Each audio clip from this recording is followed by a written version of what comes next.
Good morning. As we go to the Chitas of today, we're holding the sixth reading in the portion of Kisisa. We're holding on chapter 34 in the book of Exodus, chapter 34, verse number 10.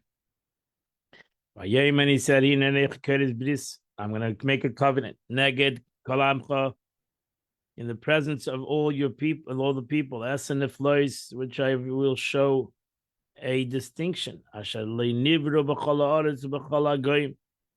not been created by all the earth and all the nations, and the entire people will see that you are in their midst.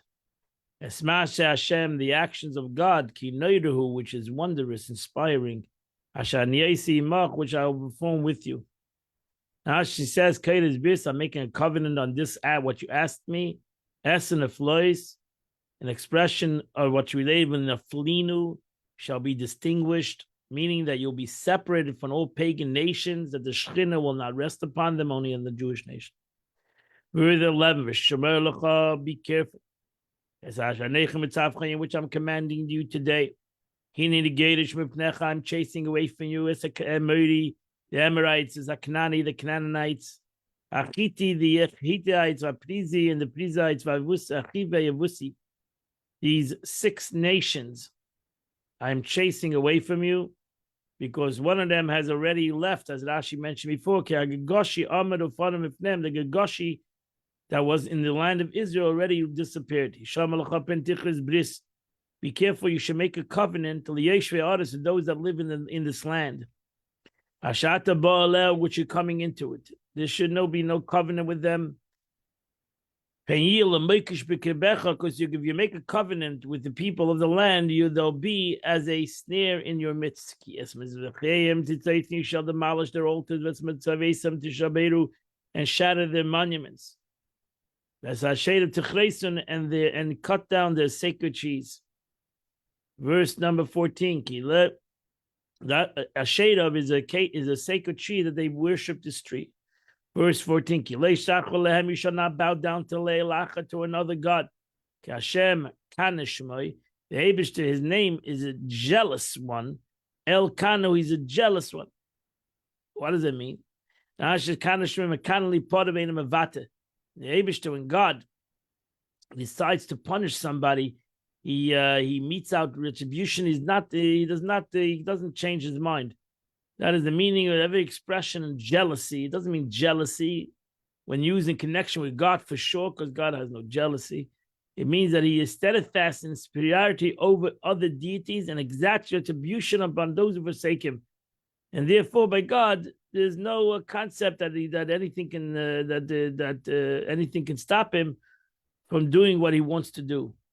At least you decide to make a covenant with the people of the inhabitants of the land. You'll run after their gods. You'll bring sacrifices to their gods.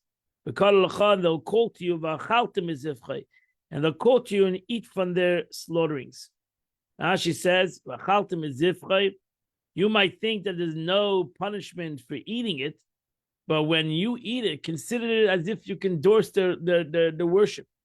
For through this eating of the sacrifice, you will come to take from their daughters and from their sons. So really to be careful from partying, so to say, and sitting down to a meal with certain deity, with nations that worship the pagans, worship idolatry, because they're going to schlep you into that. And then you'll take their daughters for your sons. And their daughters will go straight to their gods. And they're going to schlep your sons after their gods. Don't make a molten god to yourself. You should watch the festival of Pesach. 6-7 days you'll eat matzah. Which I commanded you. Which is the month of the Aviv, of spring. Because in the spring you went out of Mitzrayim. Actually, the month of ripening. Chodesh Aviv is the month of ripening. Shatvua mevakeres b'bishla, because the grain first ripens. Verse 19, Kopeta dechem li. All of the first opening of the womb is mine. And your livestock that bear a male by the emerging of an ox of a lamb. Rashi says, talking about man, meaning all of your livestock that bear the firstborn male by the emergence of an ox or a lamb from the womb, meaning the male will open up its womb. The firstborn male belongs to the Eibishter. You have to change it. Peter lashon psicha is a concept of an opening, similarly, the beginning of the strife. Rashi brings Peter mayim reishis modern. So you see that the word Peter means a male. Peter chamer tifte b'seh. And the first donkey you shall change it over into a lamb. Because you're not allowed to bring to the Beis Hamikdash a donkey. It's not kosher animal. So the Torah says that the donkey also goes in this category, and you have to change it, redeem it with a lamb. If you don't redeem it, you're not allowed to have any pleasure from the firstborn of a donkey to give it to the Beis Hamikdash. Or you have to do Petach Hamer, which they do this even today. They do Petach Hamer. If you have a first donkey, you have to change it over into a lamb. Every firstborn of your son, also the firstborn of every male needs to be redeemed. You're not allowed to see me empty-handed. Now she says, Petach Hamer, the only animal of a non-kosher animal that has this law is only a donkey. It's not unclean animals that have to go in this category. Tifta b'seh, the owner gives the lamb to the kohen, and it becomes the ordinary uncensored property of the kohen. And the firstborn donkey may be put to work by its owner when it's changed by a lamb. Thereafter, he decapitated with a cleaver. The rationale is he caused the kohen to lose the money by neglecting to give it to him in redemption of the lamb. Therefore, he must lose his own money by decapitating the donkey. So you don't gain out of it. The Torah didn't want you to gain out of something that you needed to give to the kohen, or give to the kohen the seh. How do you redeem a firstborn? The redemption is established as 5 sloim, as it says. Torah says, and the redemption shall be to perform age of 1 month, the valuation of 5 shekel. Do not see my face empty. According to the simple meaning of the verse, this is a separate matter. This is a separate mitzvah. It's not a continuation of another mitzvah. It's a separate mitzvah. And this separate mitzvah is separate matter from the rest of the verse, and it's unrelated to the firstborn, because there's no obligation to appear in the temple and the command of dealing with the firstborn.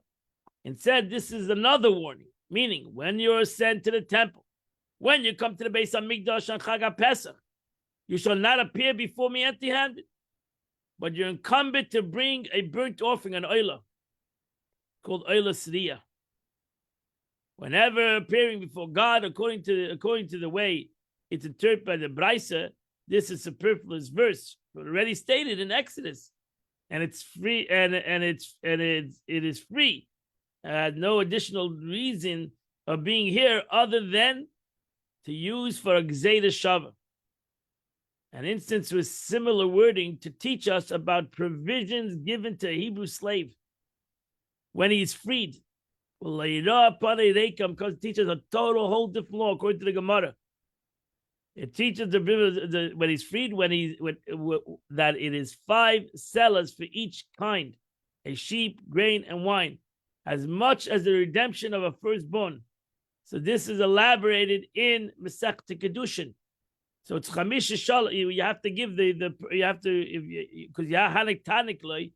have to send away a Jewish slave with provisions. You can give him, instead of provision, 5 seller for each and every one.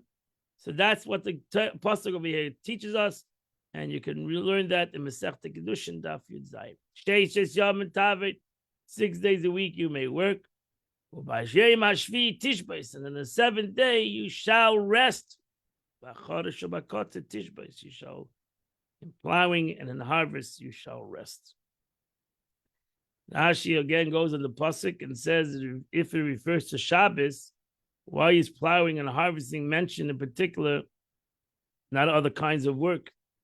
So therefore, some of the Chachamim say that this verse, plowing before the 7th year and the 6th year, in the 6th year, which enters the 7th year, plowing that benefits the crop that grows in the 7th year. The crops that have at least 1/3 of its growth during the 7th year must be treated with sanctity of the 7th year, even in the 6th year. So that's how the Gemara learns this pasuk, that you're not allowed to sheish tishbais, that in the Bechar Tishbais, that also in the 6th is not talking about Shabbos or the week, it's talking about Shabbos in the years. So the crops that at least the one, this teaches you that you must add from the, and also teaches that you must add from the unholy, the year preceding the 7th year, to the holy, to the 6th year, whatever is a third growth, you have to already not touch. According to this meaning, 6 days you may work, and the 7th day you rest. And concerning the work of the 6 days, which I permit you, there is a year in which plowing and harvest are prohibited. The plowing and the harvest of the 7th year need not to be stated because it already states if it's not slow. We know that. Consequently, we deduce that this verse meaning is the plowing before the 7th year and the harvest after the 7th year. That's one way of looking at the pasuk. Other rabbis say the verse speaks only about the weekly Shabbos, and the plowing and the harvest mentioned in its context are to inform you that just as you're prohibited from plowing is optional plowing, so harvest refers to here as optional harvesting. The harvest of the Oima, however, is excluded from this prohibition because it's mandatory. So therefore, we learn and consequently, it precedes the Shabbos. Therefore, if the Omer comes on a Shabbos, they took the Omer on the Shabbos. Tishba is only in a situation where it is not an obligation, but it comes, for example, the Omer of the 7th year of Shemitah. You have to bring Omer, so there's an obligation, and you would take the Omer even on a Shabbos. So the two ways you can look at the Gemara. It's Gemara Rosh Hashanah, Daf Tes, and how the Gemara learns this pasuk. Verse 22, V'chaga Shavuos Tasalacha, and you shall make yourself the festival of Shavuos, festival weeks. B'kurei Ksir Chitim, the first of the wheat of the harvest. V'chaga Asit Kuvs Hashana, and the festival and gathering at the turn of the year. Now she says B'kurei Ksir Chitim. Why is it mentioned over here Ksir Chitim, the wheat harvest? Now she says because it's the yontiv that you brought, the two breads, the shtei alechem, the two breads of wheat that were brought to the Beis Hamikdash. It was the time that chametz was brought in the Beis Hamikdash was on Shavuos, the two loaves of bread. Bikurei, this is the first meal offering brought in the temple from the new wheat crop. After Pesach, because the meal offering of the Omer Passover was brought of barley, so this was the first of the new crops of the year that were brought on Shavuos. Chag HaAsif, why is it called the festival in gathering, which occurs at the time when you gather the grain of the field into your house. This gathering is the native bringing it into your house, that's in Sukkot. Kufas Hashana, which is the return of the year at the beginning of the coming year, the month of Tishrei, which is the first month in the counting of the year, and the counting of creation, and therefore you would start the holiday of Sukkot is in the month of Tishrei. Kufas, now she said that Tekufa is a term denoting going around and encompassing hakafa, like a circle, like you make on Simchas Torah, a circle. The turn of the year, the beginning of the new year. So the year we know goes according to the sun. We go according to the moon in the counting of the months, and that's why Nisan is the first month. But in the counting of the year to the sun, to the harvests, and to gathering of the fruit, which goes according to the sun, then Tishrei is the beginning of the year. Verse 23, the 3 times a year, 3 times in a year, every male shall appear directly before God, Elokei Yisrael, the God of Israel. Rashi says, Kol Zechurcha, all males amongst you. This is repeated elsewhere, as are many commandments in the Torah, which are stated and repeated. Many of them 3 or 4 times. You're going to find Pesach a couple of times in the Torah.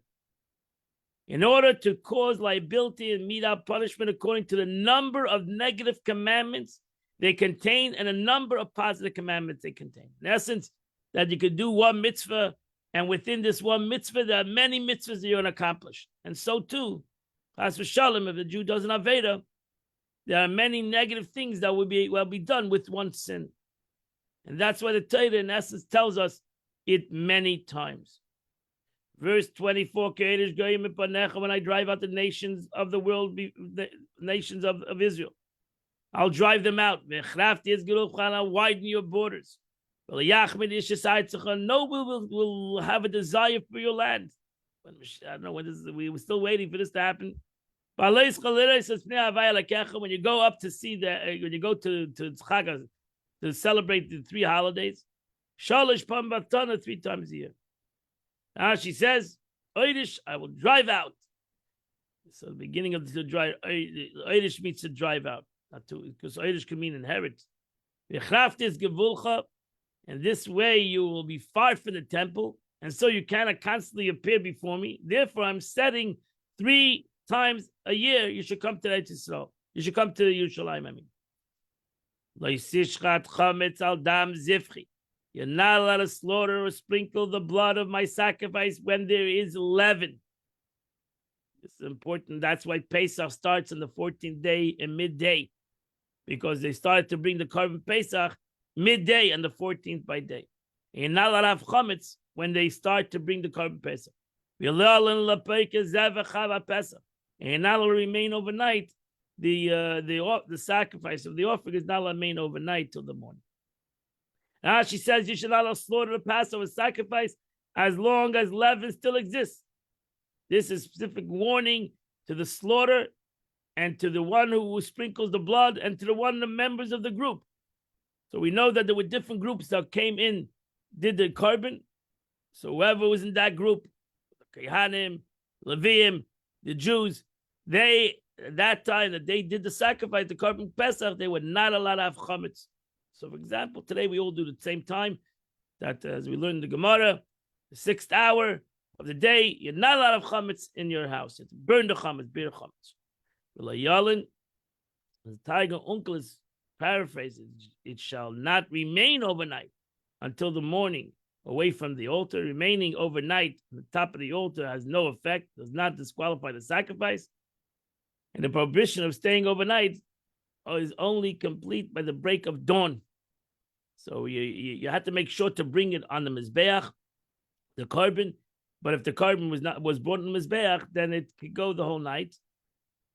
And Zevach Chag Pesach, this refers to the sacrificial parts. From here we learn to apply the rule in all instances of burning of fats and limbs of sacrifice, namely that it may not be performed after the break of dawn. If the sacrifice stayed off the altar all the night until the break of dawn, then it was called, you weren't allowed to bring it on the altar. So that's what we know. The Beis HaMikdash closed mincha time every day. The Beis HaMikdash closed on sunset. But then the Kohanim could have been busy, and surely on Pesach, they were extremely busy with bringing all the sacrifices that were brought that day.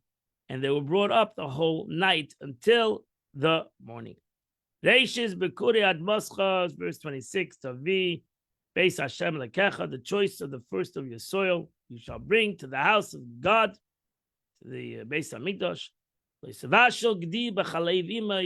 You're not allowed to cook the kid in its mother's milk. Now she says, Reishis Bekuri Ad Moscha, this refers to the fruits of the 7 species of Eretz Yisrael, which we know the pasuk says is a land of wheat, barley, vine, figs, pomegranates, a land of oil, olives, and honey of dates. So those are the Shivas Haminim that you brought to the Beis Hamikdash in Bikurim. You didn't bring apples and oranges. You brought the Shivas Aminim, the 7 kinds of fruits that Eretz Yisrael was praised with. This is a warning against cooking meat and milk together. This commandment is written in the Torah 3 times. One for eating, you're not allowed to eat milk and meat together. One for deriving benefit. If you mix milk and meat together, even by mistake, you are not allowed to have any benefit. You can't give it to your dog. You can't sell it. You have to throw it away. And one is prohibited from cooking. You're not allowed to cook milk and meat together, even for somebody else. You're not allowed to cook milk and meat together. You're not allowed to eat milk and meat that has come together. And you're not allowed to have any no pleasure on any aspect of milk and meat together. Yadi, Rashi says, even though it says a kid, and any young offspring is meant, even a calf or a lamb, and you see it in the Torah, since the Torah had to specify in many places Giddiism. Rashi mentioned this before, that when it says in the Torah Giddiism, then we know it's specifically a goat. But if it says Giddi, thus the word Giddi, it doesn't mean per se a goat. It means any kind of animal. So we're talking about a kosher animal. This to exclude an oif, fowl that has no milk, which is not prohibited by the Torah.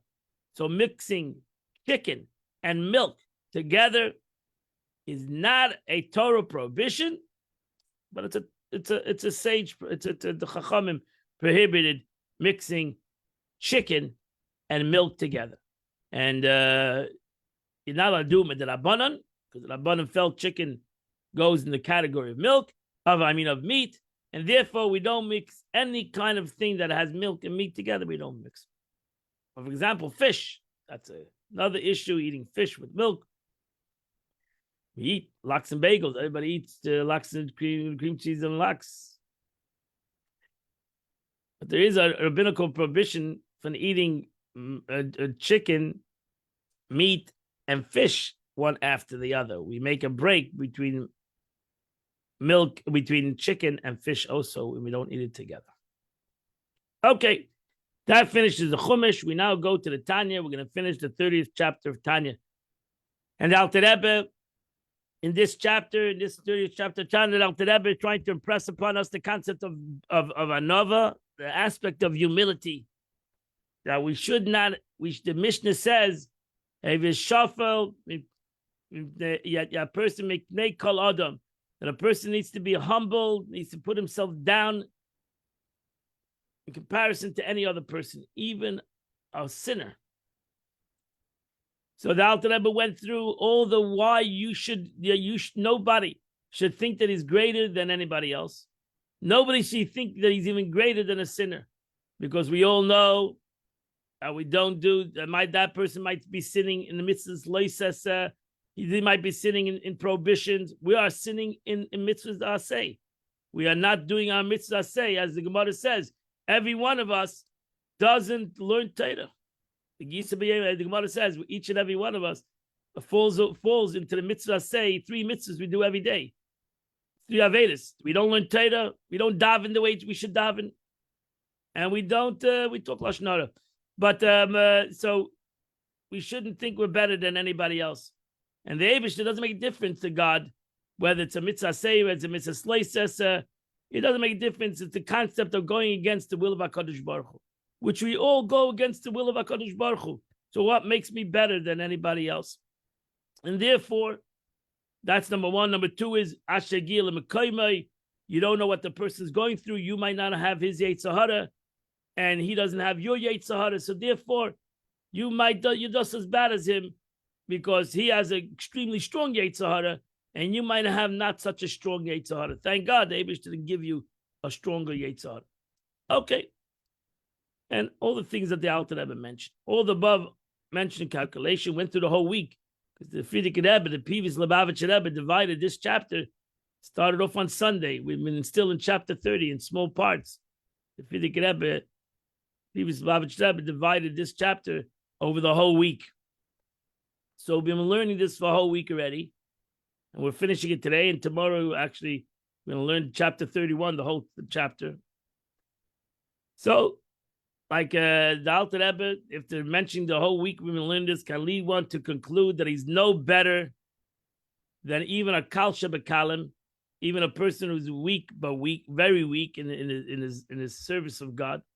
Like the Kal Shebekalim, just like the person that you're talking about that is a sinner, he too fails to wage a war against his evil impulse. Just like the sinner doesn't wage a war and sins, I don't wage a war. Even if I don't sin, I might not be waging the war I'm supposed to be waging. So therefore, it doesn't make me any better. I still have a nefesh abahamis. I still have an animalistic soul. I still have a Yetzer Hara, which the Eibishter demands of me, that I should overcome my Yetzer Hara. And I'm not overcoming it. So he's not overcoming it, and I'm not overcoming it. And therefore, I should be humbled.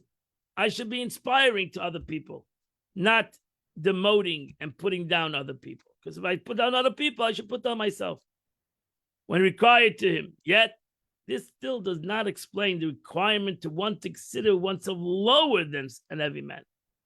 In what way is he worse than a Kal Shebekalim? Alter Rebbe is still bothered. Okay, so maybe I'm like a Kal Shebekalim. But the Mishnah says I have to feel lower than the lowest. So that doesn't make sense. Okay, you can tell me according to all what we explained. You can say that a person should feel as a Kal Shebekalim. Thus, like a guy that sins is a guy that hasn't challenged his evil inclination. So I myself have not challenged my evil inclination the way I'm supposed to. And I need to do that. So therefore, I'm as equal as a Kal Shebekalim. Why do I have to feel like I'm lower than a person that sins? So now the Alter Rebbe says, Ava be'emes, in truth, if you're a learned person, right? You're learning Tanya, you're a learned person. You're not a guy out there that hasn't learned. You're not a Jew out there that doesn't know alibis. You're learning Chassidus. You're learning Torah. So you are a learned person. That's why you're putting somebody else down. You're telling, look at that. He's an ignorant person. Here's a person who doesn't know about, look, he's doing sins. And I'm a learned person. And he wishes to be close to God. So if you're a person that is learned and that knows the truth and knows what it means to be close to God and to be far from God, God, his sins is unbearably great. And his guilt is increased mindfold. So a guy that is learned and he doesn't fight with Yetzer Hara is worse than a guy that's not learned and doesn't fight with his Yetzer Hara. If I'm learned and I know what is right, I know that I have to overcome my evil inclination. I know that I have to battle with it. I know that I have to have a machab, and I don't do it. So you're better than a guy that doesn't even know that? He's so far from me, this guy doesn't even know that he has a Yetzer Tov. He doesn't even know about the Nefesh Elokis. He doesn't know about the godly soul. You're blaming the guy who doesn't know anything while you do know. The guy that doesn't know anything, that doesn't go battle with Yetzer Hara, is worse than you that does know everything and doesn't have that battle. That's not true. That's untrue. You're a person that's knowledgeable, learned Torah in his life, and he learned Shulchan Aruch. He knows what is right, and he knows he has a nefesh abahamis. He has all these desires, but he doesn't go out to war with it. Why are you not going to war with it? If you know the truth, then you should do the truth. You're challenging the Jew that knows nothing. You're challenging it, looking at the sinner that doesn't know, and you're saying that he is worse than you. The quality of the nature of the world mentioned above that a Kal Shebekalim must face. His guilt is far greater than the guilt of a sinner, the most worthless in the street corner squatters who are remote from God in his Torah. And their guilt is not so great. Which they don't have the capability to break, right? Their guilt is not summoned up the fear of God, who knows and sees all their action, in order to restrain their impulse, which burns like a fiery flame, is not so heinous. It's not so tough. Because the Eibishter knows. God understands. He gave him a Yetzer Hara. He gave them an evil inclination. Tinnik shenishba, the Rebbe would always say, a tinnik shenishba. We have, God forbid, we have thousands and hundreds of thousands of Yidden that are tinnik shenishba. They've been brought up between the nations of the world. They have no idea what a mitzvah is. They have no idea what God is. They have no idea what means that they have a godly soul and an animalistic. They have no idea. They have no comprehension.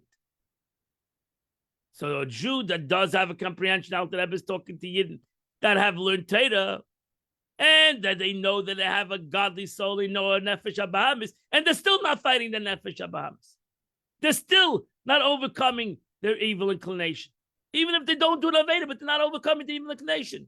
How are you talking? They're not overcoming the evil inclination. How can you compare yourself to a Jew that is a sinner, that doesn't even know that he's sinning, because he's stuck in a situation, can't overcome himself, but you know you could overcome yourself, and you still don't overcome yourself. You still don't want to challenge yourself. So you're better than him. The opposite. You're worse than him. That's the Mishnah says. Lower yourself. Don't be so haughty. That you have a Nefesh HaBahamis and you don't want to overcome your Nefesh for your personal reasons, that is worse than an ignorant person, a person that has no knowledge, a person that doesn't understand what he's supposed to do.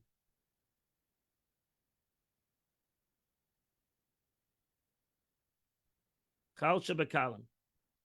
Kal Shabakalim, the easiest of the easiest. Person that says, I want to live a good life. That's it. Don't tell me something that I don't want to know. I'm happy with my life. Thousands and thousands of Yidden are that way. Learning is, they don't want to learn. They don't want to, they're brought up in a world of non-learning. They're brought up in a family that never went to yeshiva, never went to Jewish school, never was taught anything. A person that's knowledgeable, that knows them, as he learned, and he knows what Torah is, and he knows what mitzvahs are. He knows that he has a godly soul. He knows what a Nefesh Elokis is. He knows that he has a godly soul. He knows what a Nefesh HaBahamis is. And nevertheless, he doesn't want to overcome his Nefesh HaBahamis. He doesn't want to challenge it. He doesn't want to challenge his animalistic soul. So the knowledgeable Jew, which I'm talking to, the Alter Rebbe says, should be humbled and should feel as haughty and greater than the unknowledgeable Jew. Because in essence, not because you should have humility, you should have compassion. No, because they're better than you. They don't know, and the Eibishter forgives a person, as the Rebbe would say, and as the Rambam writes, the Eibishter forgives a person that is a tinnik shenish but never learned, never understood, and you need to inspire him. Maybe the obligation of you not to put him down. The obligation of me is not to put down that Jew, but to inspire that Jew. Take a Jew that never learned, that is stuck in his Yetzer Hara. He's stuck in his evil inclination, and he's stuck in the way that he's been brought up, and inspire him, not to put him down. Like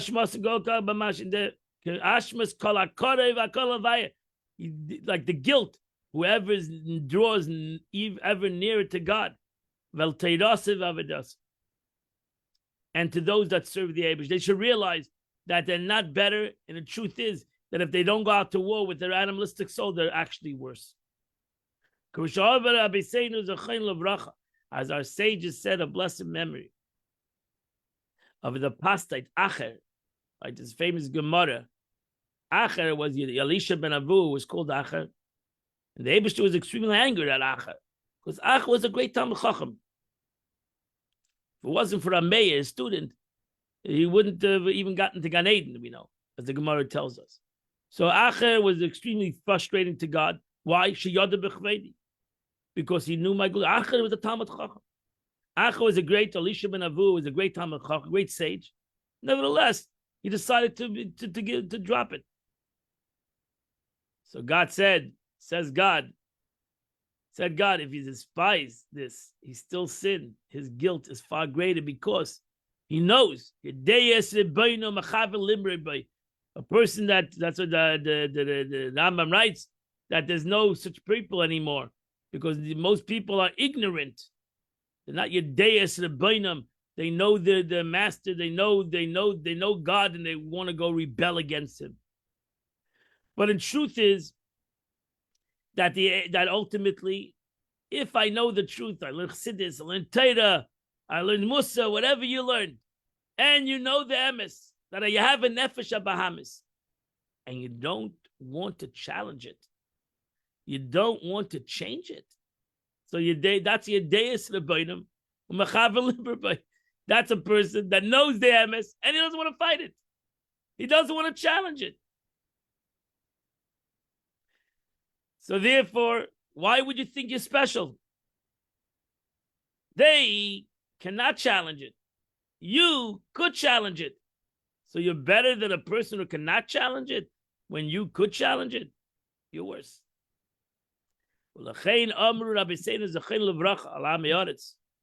therefore the sages declared, according to illiterate people,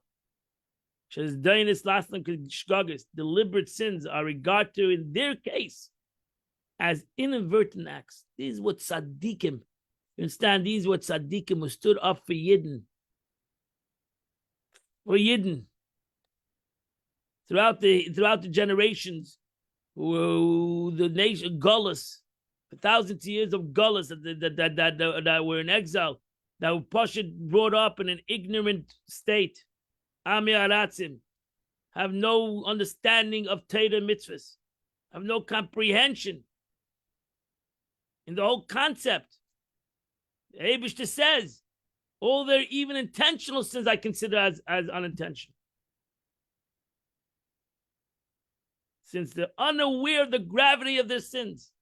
And that's a person that you should know is the way a Yid should look at all Jews. Not at himself. He has to work on himself. But on all Jews, a Jew should look at the way a Yid should look on all Yidden. Alavai, we did that. Looked on all Yidden. That Bashet the Eibishter forgives them. Tainis Naslik Shgogis.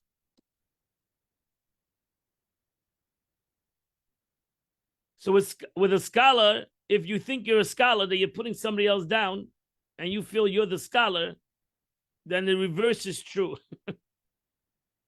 An oversight due to lack of study is a judgment as being as grave as a deliberate sinner.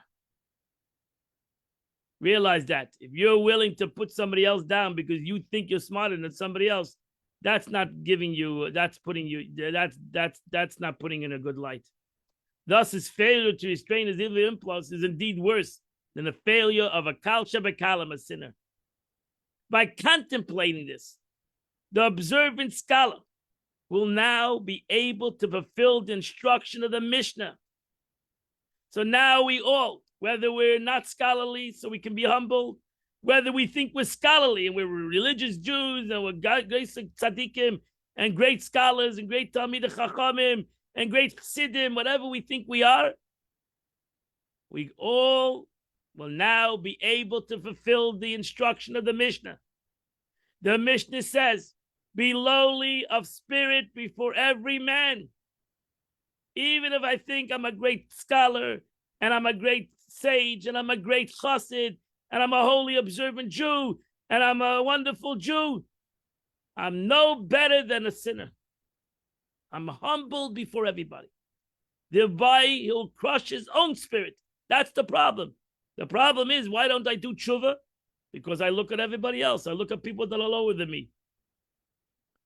So I say, oh, look, I'm better than him. So if he's good, I'm good. I'm better than other people. People think that they're better than other people. That they're better. They talk themselves in that they're better than other people. They know how to evaluate by God who's a good Jew and who's a bad Jew. Chas v'shalom. And that's untrue. That's his own gaiva and his own evil. Every one of us, whether we think we're super, whether we think we're super knowledgeable, whether we think we're super from, whether we think we're super holy, needs to follow the Mishnah. The Mishnah says, be lowly spirit before every man. Because why?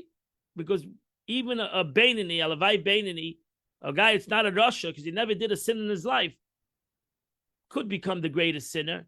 And therefore, why? Because he still has a nefesh abamis, he still has an animalistic soul, and he still has desires. He doesn't do it, Baruch Hashem. And he should thank the Eibishter that the Eibishter gives him the koyach not to do it. So he should be humbled. Why? Because thereby, as the Alter Rebbe started in the beginning of the chapter, he will crush his own spirit by being humbled before all others and uplifting everybody, not putting down anybody, but being an inspiration to others. And telling others that they're not worse than you, but you're actually worse than them. You'll bring down the Sitra Achra. That's what the Alter Rebbe wanted to start in the Tanya at the beginning. Now, why do you need to be humble? Because you have a Nefesh HaBahamis. If you have a Nefesh HaBahamis, that means you have within you, I have within me, Sitra Achra. I have Klippa. It's not something out there. This whole concept we learn in Kabbalah and Chassidus, the concept of Sitra Achra, the other side, is in me because I have a Nefesh HaBahamis. I need to break the Sitra Achra. I need to break the other side. I need to break the other side of holiness, which is unholiness. You can use many words on the concept of Sitra Achra, whether it's unholiness, darkness, gullus, klippa, timtum halev ha'mayach, the thickness of the heart and the mind, all these expressions, which I need to break, which the Alter Rebbe said in the beginning of Tanya, in the beginning of this chapter, is mevachenle, right? They learned in Mesifta de Rakia, they learned in the Gan Eden, that when you have a log that is thick, that for whatever reason, even as a frumma person, even as a holy person, I feel dullness in certain things of Yiddishkeit.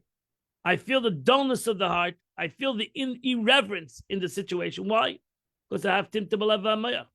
I can do everything right. I can be sitting learning Torah. I can be davening. I can be doing mitzvahs, but I still have the dullness of the heart. I'm still, for some reason, I'm not inspired. I'm not out there in great joy. If the Hashem b'simcha, for some reason, the reason is because I have a nefesh HaBahamis. That's the reason. The reason is I have within me, even as a Beinani, I still have within me a nefesh HaBahamis. I need to break that nefesh HaBahamis. I need to break it. Mevachenle, as the Gemara says, you need to break this nefesh. You bring humility to your nefesh HaBahamis. Thus, letting a nefesh HaBahamis be there is already a negative concept. Letting my nefesh HaBahamis, my animalistic soul, just be there. I'm not going to do anything with it. It's just there. That I let my nefesh HaBahamis be there, and I don't fight with it. I don't challenge it. I don't ultimately break it. Is a terrible thing for a person that knows he has a nefesh HaBahamis. And he's not doing a sin about it, but he's just letting it live. He's letting it live. Letting it be there. And I need to crush it. I need to break my nefesh HaBahamis. And that is, as Alter Rebbe said, push off your nefesh HaBahamis, push it off, skafia. You might not have a hapcha, the transformation of my nefesh HaBahamis. I need to have a skafia. Skafia means the concept of subjugation of my nefesh HaBahamis. And even though that's not the ultimate transformation of HaBahamis, as the Alter Rebbe said, that the Zohar says, skafia sitra achra, that when I do a skafia with my nefesh HaBahamis, I subjugate it, even a small thing. So the the dimension of godliness, the unlimited light of godliness is revealed in the world. And that's the way I'm inspired. Not only do I inspire another Jew, but I am inspired even by a sinner of Jews. I'm inspired by every Jew. Every Ezu Chacham Halemid Mikal Adam. Mikal Adam, who is a person that has wisdom. is a person that can learn. I can be inspired not only from people that are greater than me, but I can be inspired because I'm humbled by people that are lower than me, or that I think that are lower than me, because they have sinned and I have not. Enabling the light of the soul to permeate and to spread out in his body, as explained in chapter 29. We have now completed the 30th chapter of Tanya. I hope that you continue to learn Tanya tomorrow by yourself. It's going to be a whole chapter, chapter 31. Today is the 22nd day of the month, right? Am I correct? Today is the 22nd, I believe. Today is the 22nd. Nope, sorry. Today is the 21st day of the month. I apologize. And the Tillim of the day is 104 and 105. If you do those two chapters, 104 and 105, you do the Chitas of the day. My friends, I wish you all a good Shabbos. Hope you do Chitas tomorrow by yourself, wherever you are. And Amid Shen, we'll come back together Sunday, continue to learn the Chitas of the day. Have a wonderful, beautiful day. Have a wonderful good Shabbos and a good Shabbos.